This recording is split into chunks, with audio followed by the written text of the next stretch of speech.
All right, I've already done NFL draft content, but I wanted to talk about some of my favorite teams' drafts in this draft process, and today we're going to start with the AFC. And I like a lot of teams in this draft, but I had to boil it down to just around 5 to 7. So let's start with the AFC. This is Son of a Sports, and let's get into it. Up first is the Kansas City Chiefs, the defending Super Bowl champions. And Xavier Worthy was Mahomes' guy. It always felt like that in the draft process. Felt like a little bit of a reach to me because he definitely could have been in the second round. But you know what? If he has chemistry with your quarterback, you go for it. And I know I've already seen the clips in training camp. He does have hand issues, but that's not the issue today. Today we're praising teams with draft processes. And Kingsley Suamata was a dream for the Chiefs at the end of the second round. I thought he was going near the top of the second round to like the Commanders, but he fell to the end, and they got him. That was their guy. He's massive, a BYU kid that was really, really freaking good. Then they go in like the third round and go get Jared Wiley, a guy that really resembles what Kelsey felt like coming out of his draft process. And obviously, he can't reach the heights. He probably won't reach the heights of the arguably the second or greatest tight end of all time. I'm not saying he can't, but that's a very, very tall mountain to climb. Next up, they targeted Jaden Hicks, someone that really, really, really felt like a key piece in this draft process for a team that needed a safety.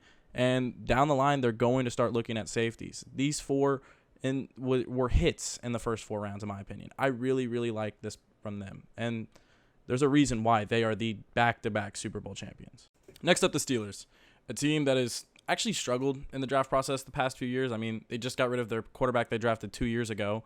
They have had issues drafting, but this year they didn't. And this is Amar Khan's second draft with them that he has been able to draft, and he hit it out of the park. First round, they targeted Troy Fautanu, someone that has had the flexibility to play tackle and maybe even guard at the NFL level. The guard question it wasn't the question about him playing guard, it was a question about him playing tackle, because he did play tackle in college, but he's shorter, has shorter arms, but he did prove in multiple instances at the combine, and I think at his pro day, he can play tackle. Zach Frazier, the second-round pick, they did need someone to play center for them. That was their other position of need, and they got the second-best center in the draft in the second round, or third-best center if you have your opinion on that. I think I'd say he's the third best. The third round, Roman Wilson, a guy that fits perfectly right next to George Pickens. George Pickens is more of a physical receiver, a guy that's going for deep balls. Roman Wilson is a speedy guy. Then your other third-round pick, you targeted the best in terms of talent linebacker in this draft class. The only issue was his injuries. Peyton Wilson is a really talented player, and him falling to them, and if he works out, the injuries don't bother him, it'd be a godsend. In the fourth round, Mason McCormick, a very, very good offensive lineman. I really love that pick for them.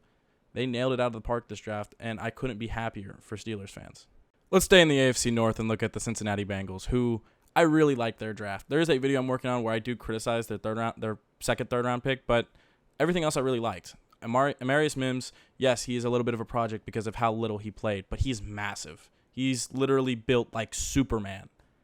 And his hands are big. His feet have really worked at Georgia. I mean, they were back-to-back national champions, and he was on one of those teams. I really, really like the pick, and he fits a position of need that they desperately needed.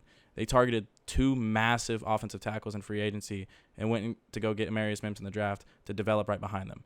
Their second-round pick, Chris Jenkins, a guy that was at one point considered a first-round pick in this draft, a very talented defensive lineman that is going to be in the middle, in the trenches for them at a position of need after DJ Reader left in free agency. Then, in the third round, Jermaine Burton, who in a class stacked with receivers still stands out because he's really, really freaking good. I know he's a third-round pick, but it's just because teams waited in the second round, didn't really target receivers as much because they knew that they'd be there in the third, and the Bengals had that philosophy. They went and got a guy that could replace T. Higgins if they want to get rid of T. Higgins, a guy that is really incredibly fast and gives them an option right next to Jamar Chase. Then their other third-round pick, who I criticized in a video that I was working on, I haven't uploaded it yet, McKinley Jackson, who I am a personal fan of Texas A&M, so I know his talent. I know he's really good at his best, and he didn't really play at his position that he says he could play at Texas A&M.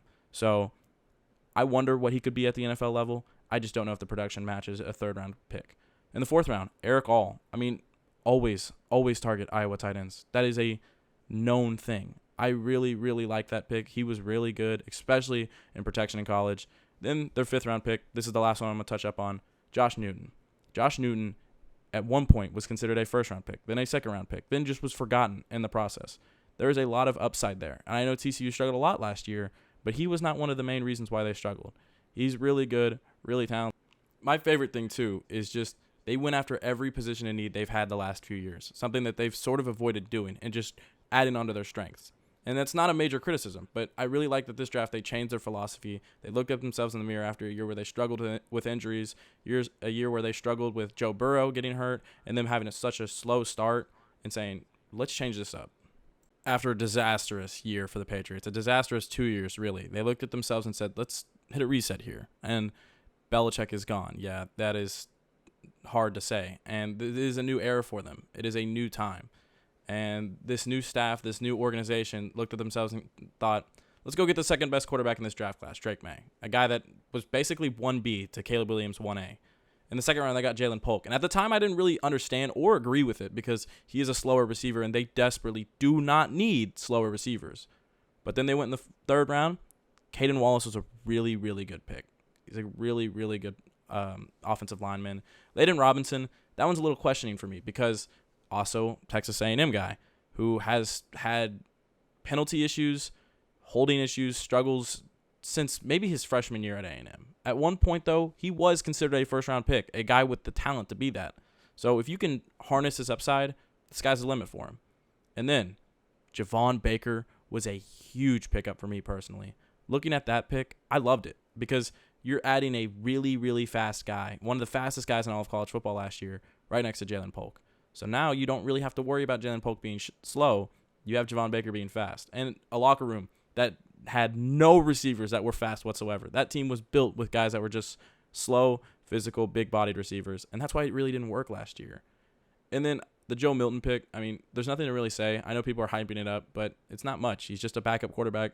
He does throw really, really far, but his footwork has always been an issue, and he's extremely old for a guy that is coming out of college now.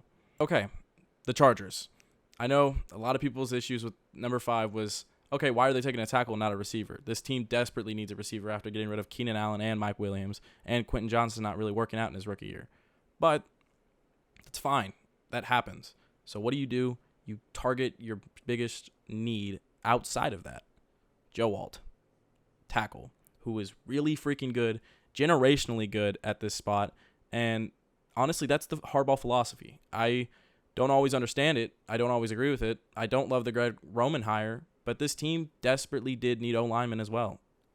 Targeting a guy that you're going to try to move the right tackle, that's the best you can do, and he's really, really talented.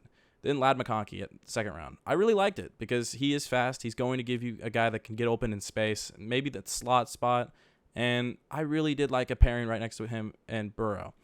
Third round, Junior Colson. He is the guy that allowed Michigan to play as well as they did.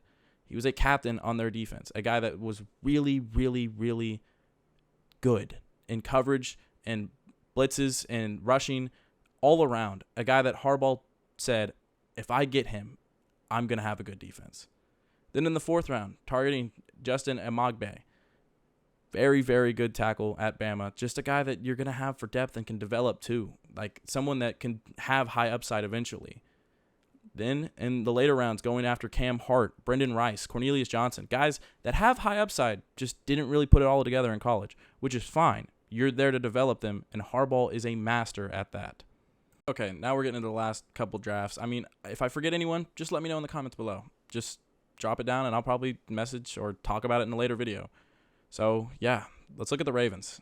And Nate Wiggins was an incredible draft pick at 30. I really thought he was going to go sooner than that just because corners in this draft were definitely a need for some teams, and there were some good corners, and Nate Wiggins is one of them. He's really skinny, so they'll probably buff him up, and he was incredibly fast in the draft process. I don't think there's a big concern there. Maybe his run game defense, but the Ravens always address that. That's always been a thing that they've always targeted. In the second round, Roger Rosengarten, a very, very good player who I didn't know much about in the draft process. I did hear of him. I heard he was really good, and I heard that, and when they got the pick, I saw a lot of good reactions, and when I watched the tape, I was very impressed. I really liked what I saw from him. In the Michigan National Championship against Michigan, he was the only other offensive lineman outside of Fauatanu that played good, and I really liked what I saw. Adisa Isaac in the third round is a huge get because very talented player, a very, very talented player, a guy that I really thought was going to go sooner than that on a Penn State defense full of edge rushers and have always shown that they give good edge rushers to the NFL. He stood out. DJ Tampa, corner that was very highly regarded in most of the process. Him falling a little bit is normal because a lot of those deeper corners did fall a little bit in this draft process. It just happened. And I really liked his coverage skills at Iowa State. Iowa State had a really good defense, and I think most of it was due to him. And then one of my favorite picks of the later rounds was Devontae Walker. At one point considered a first-rounder, then an early second-rounder at worst. Devontae Walker fell to the fourth and fell in the Ravens' laps to be another piece for Lamar to have. Zay Flowers, there's a lot going on with his situation. I'm not going to talk into too much detail about it, but he was the first receiver that Lamar's had that he's probably the best receiver Lamar has ever had, and he was a rookie. So you have to keep rebuilding on that receiving room. And Devontae Walker coming in, probably playing the Odell role a little bit more, being right next to Rashad Bateman and Zay Flowers. If everything works out in Zay Flowers' favor, I'm not going to touch up about that. That's a good receiving core right next to Mark Andrews and Lamar Jackson. That's a really good receiving core. Finally, the last draft class I'm going to touch up on is the Texans, a team that did have some guys leaving free agency, and they also had a really, really good free agency. It was clear they were building themselves in a Super Bowl window, going after Stephon Diggs, getting another second-round pick next year as well. Actually, I think they traded that second-round pick. So they had 2 this year with the trade with Minnesota where they gave them their first, and Minnesota was able to go get Dallas Turner. So they took that and got Kamari Lassiter and Blake Fisher. Blake Fisher was one of the only second-round picks, first to third-round picks that I knew absolutely nothing about. And going to watch the tape, I agree. I really like this pick. They really hit it out of the park here. A guy that a lot of people were shocked about. A team that no one really saw going after O-lineman in the first 2 rounds, even though they needed it, and they went after it. I really like this pick for them. Then in the third round, Kalen Bullock, in a class that is a little weak at safety, they went and targeted safety, one of the best safeties in the draft class, and he was a really, really good player, possibly one of the only good players on that USC horrid defense. Then, fourth round, going to get one of C.J. Stroud's weapons in college, Cade Stover, was a huge pickup because they do have a good tight end room, like Brevin Jordan, obviously Dalton Schultz, but Cade Stover could be a guy that could be there for Stroud long-term. Schultz, I don't think, is going to be their guy long-term, obviously. He has issues in his game, but he is a good pickup for now. Then their 6th-round pick, Jamal Hill, who I heard a lot about before the draft. And after he was drafted by the Texans, people raved about him because he was really good for Oregon. And obviously, 6th-round picks most of the time don't come through. But if there was one to come through for the Texans, it's Jamal Hill. This was one of my favorite draft classes, if not my favorite draft class of all time.